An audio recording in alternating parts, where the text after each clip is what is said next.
Today, I'm going to explain a comedy, drama, and fantasy film called About Time. Spoilers ahead.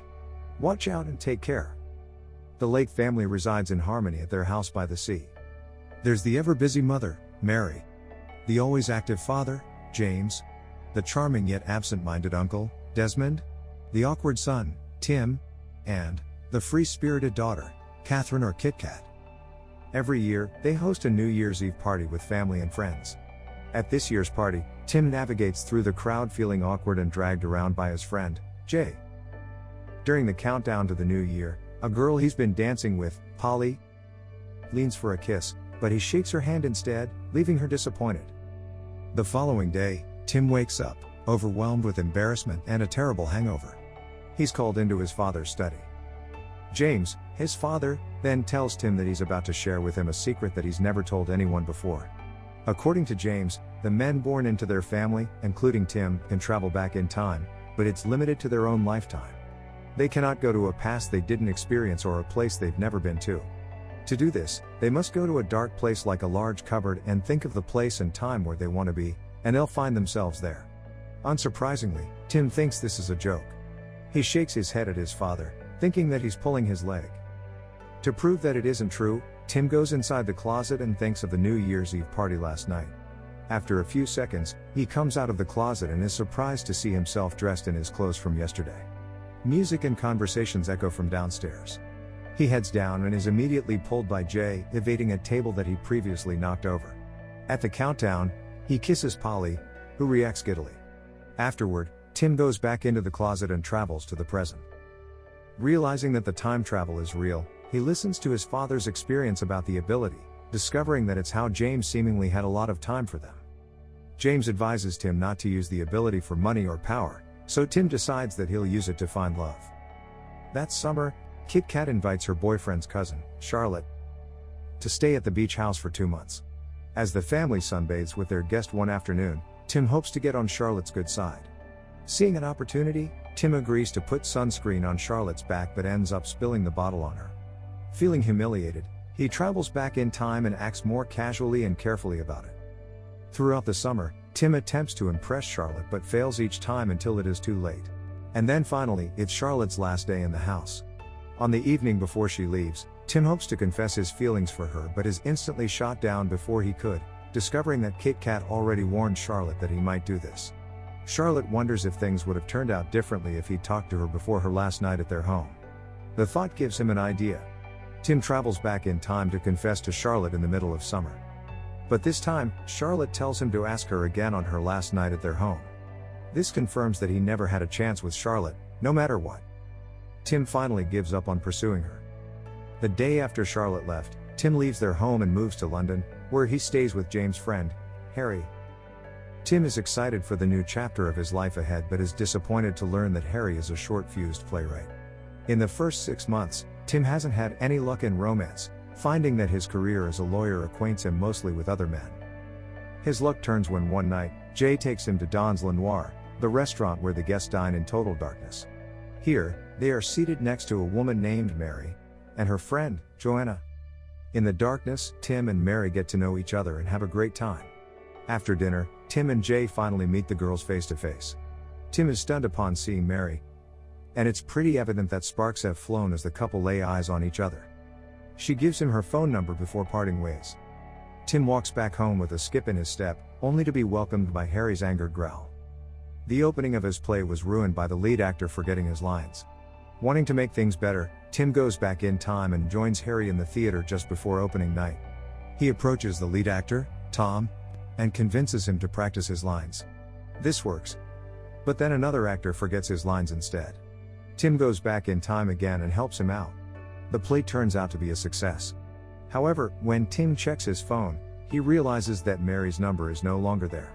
His travels in time had erased his lovely evening with Mary. Feeling distraught, Tim joins an ecstatic Harry for breakfast the next day. Harry shares the newspaper where Tim finds an ad for a Kate Moss exhibition in the city. Remembering that Mary is a fan of Kate Moss, he spends the week at the exhibit, hoping to run into her. After a whole week, Mary finally walks in, and Tim nervously approaches her. However, their interaction doesn't go smoothly, and he learns that Mary now has a boyfriend named Rupert.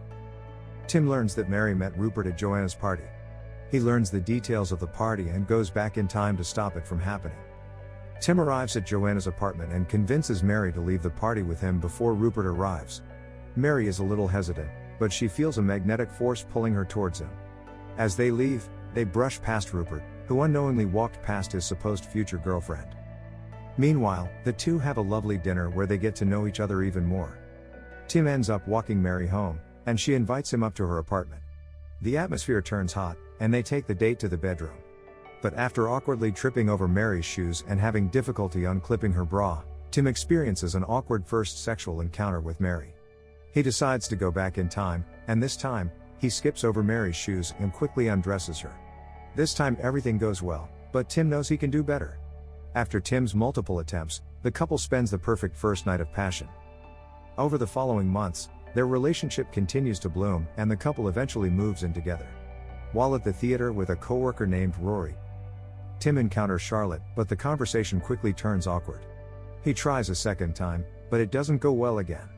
For the third attempt, he decides not to approach her, and instead, Charlotte spots him and initiates the conversation.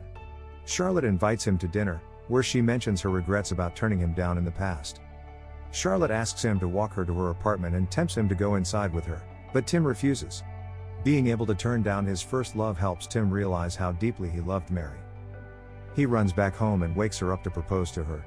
It ends up not as romantic as he expected, so he does it again. The second time, she says yes. That summer, Tim takes Mary home to meet his parents.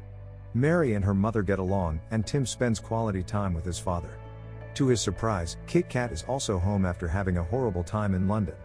The Lake family bursts in joy upon the announcement of Tim and Mary's wedding and Mary's pregnancy. Their wedding ceremony is filled with romance and laughter, even though it stormed during the ceremony and the wedding reception. The tent is torn and blown by the wind, and so everyone is forced to take cover in the house. Tim goes back in time and switches his best man when Rory, Harry, and Jay mess up their speeches until finally, he chooses his father. Months later, Mary gives birth to their daughter, Posey.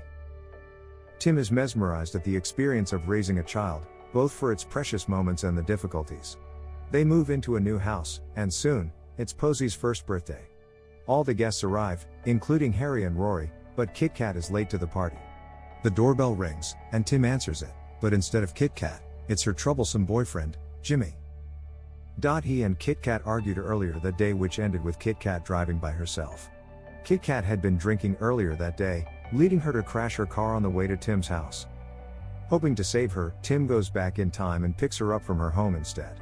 But this doesn't solve the problem. Kit Kat maintains a drinking problem stemming from her unhappy relationship with Jimmy. Tim talks to his sister, hoping to reach out to her. When it doesn't work, he takes Kit Kat back in time during the New Year's Eve party where she met Jimmy. But instead of flirting with Jimmy, she releases her pent-up anger on him and punches him despite him not remembering her in this timeline. The siblings go back to the present, and immediately, Kit Kat realizes her feelings for Jay. This time, she dates Jay instead, and their relationship turns out better than she had with Jimmy. Having saved his sister's life and happiness, Tim heads back home but finds that he has a son instead of his daughter, Posey. The sudden realization makes his heart sinks. Immediately, he goes into a cupboard and goes to the past when his son was born to talk to James. James confirms that any change he makes before his child is born is likely to result in a different child being conceived. If he wishes to keep Posey, he can never change anything that happened before she was born. Unable to accept losing the daughter he knew, Tim goes back again in time to undo the changes he made to Kit Kat's life and allows her car accident to happen. With Kit Kat in the hospital, Tim and Mary stay by her side until she recovers.